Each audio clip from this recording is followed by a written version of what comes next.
Hello, welcome to MIT. My name is Anna, this is Rutu, and we're with the MIT Lab for Chocolate Science. We're going to be showing you how to make truffles today.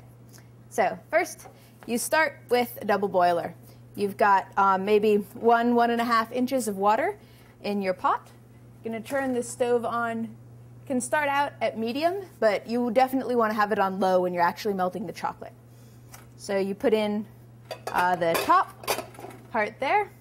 If you like, if you don't have one of these fancy things, you could just use a pot and another pot, like that, or better fit.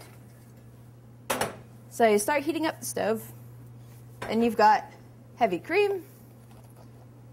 You want to put in, we're going to do dark chocolate today, so that's 1 cup of cream. Different types of chocolate have different amounts of cocoa solids.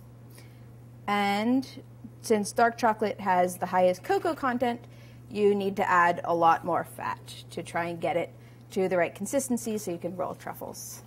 Today we're going to be making tea-flavored truffles. These are orange spice, which is an excellent flavor to add. I also like Earl Grey or chai. So the cream has molecules that are a little bit too big to fit through the tea strainer, so you need to rip out the tea bags. So while we're waiting for the cream to heat up, I want to tell you that here at MIT we really like science, so we experiment with our chocolate. One flavor that we found tastes really good is with nutmeg, cayenne, and cinnamon. You can make a sort of Mexican hot chocolate flavored truffle. Or another one that's fairly tasty is curry powder and white chocolate, which you can actually mix that with chicken. I've tried it, it's delicious. Or you can make truffles with curry powder, which you wouldn't expect actually tastes really good. So the one that we're going to use today, this is now warm enough. Once it's warm, you're going to turn it down to fairly low heat. Then you're going to add in the orange spice tea. Just pour it right in like that. If you're using 1 cup of cream, then, well, for pretty much anything, 2 tea bags is a good amount to do. That will provide enough flavor that you can really taste it in your truffles. So I'm going to stir that right in there. Once it smells good enough, I think, can't really give you a good time estimate because it varies from tea to tea, you're going to give Rutu the strainer and a second double boiler. So whenever you're pouring out of the first bit, I'm going to wipe off the bottom, and then you just pour it right in.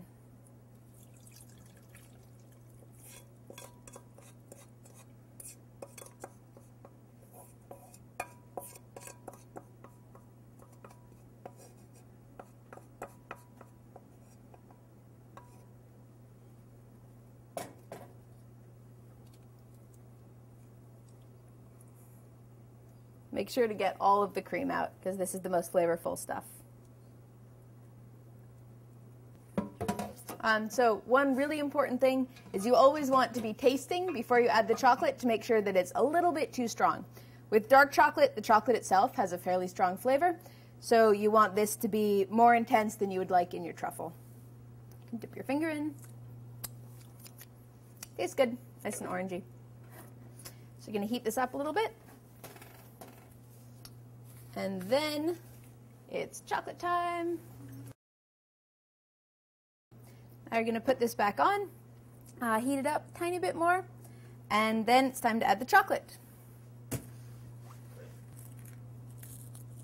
So the thing with chocolate is there are 6 different there are 6 different crystallization points that you can get. By crystallization structure, I mean like diamond or carbon, coal or graphite is all, those are 3 different types of crystallization structures. With chocolate, there are 6 of them, so you have to be very careful to heat it up at just the right temperature, or else the chocolate will start separating, and that is very difficult to get a nice smooth truffle. So you're adding a little bit of chocolate at a time.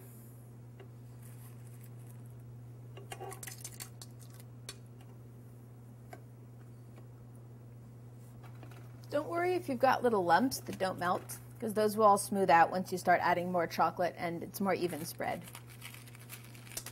Then you'll get a very nice consistency.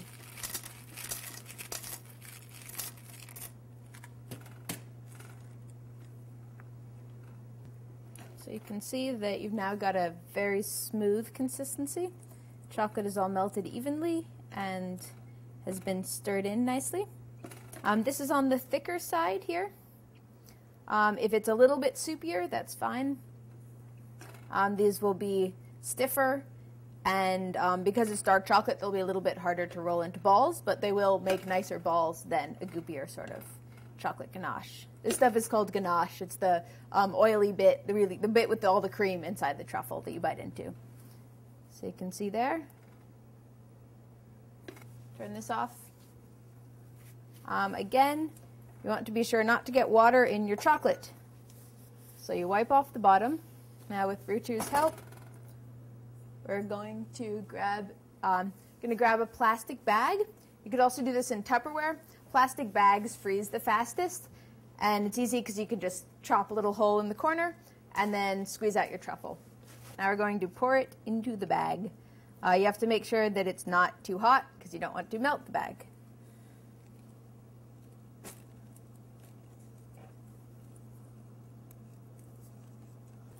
So now you put this roughly into the corner so you can squeeze it out later and stick that in the freezer.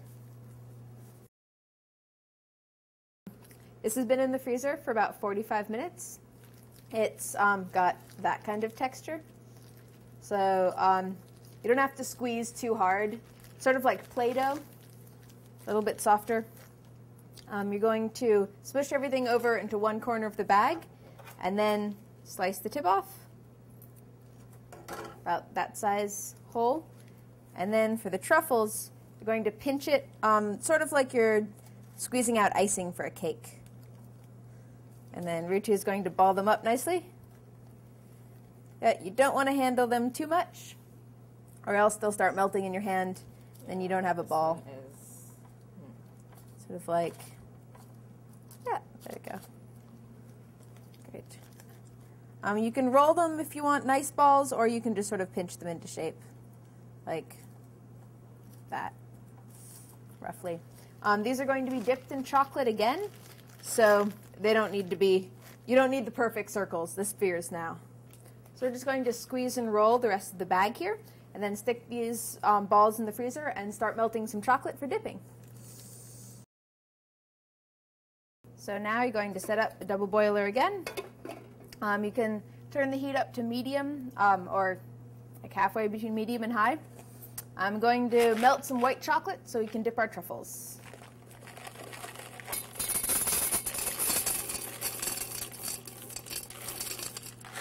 You need more chocolate than you'd expect for truffle dipping.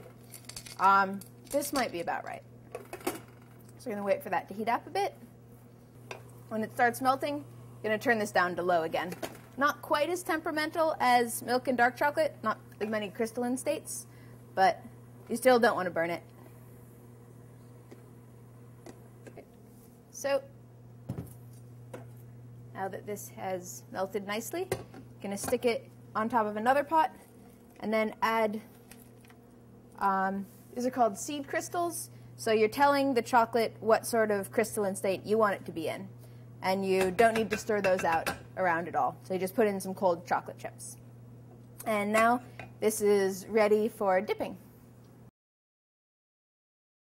So adding those couple white chocolate chips to the mixture here tells the rest of the melted chocolate what crystal state that you want it to form into. So it's like if you stick a string in, if you're making rock candy, stick a string into the sugar water, and then you'll start getting crystals on the string. And then as soon as you get one or two crystals, all the other crystals will join on and match that crystalline structure. So that's what you're doing with the chocolate here. If you don't add those in, then it might be a little bit too soft, and it's not going to solidify nicely. So now that the crystal structure in the chocolate is exactly the way we want it, we're going to take our balls out of the freezer and start dipping them. To see whether or not your balls are hard enough, you want to pick them up and drop them. And if they stay in the same shape, then you're good to go. So, going to take chocolate, drop it in there, stir it around a bit.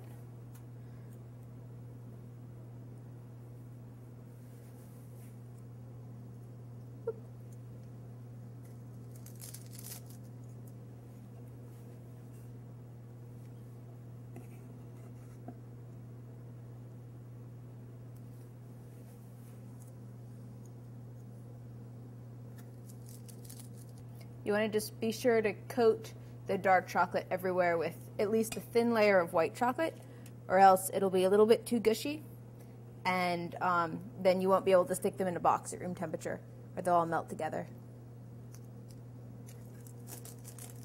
So you're just going to continue this process with all of your little balls, and then you can stick them back in the freezer so they cool off, and you'll notice that the white chocolate turns very solid. So we've now taken them out of the freezer. We left them in the freezer for about 10 minutes, but if you leave them out at room temperature for like half an hour or so, they'll harden just as well. You'll notice that there are little tentacular structures curling around here, which you can break off, and then eat those. Rutu? Thank you. Mm. Oh my god. It was a success.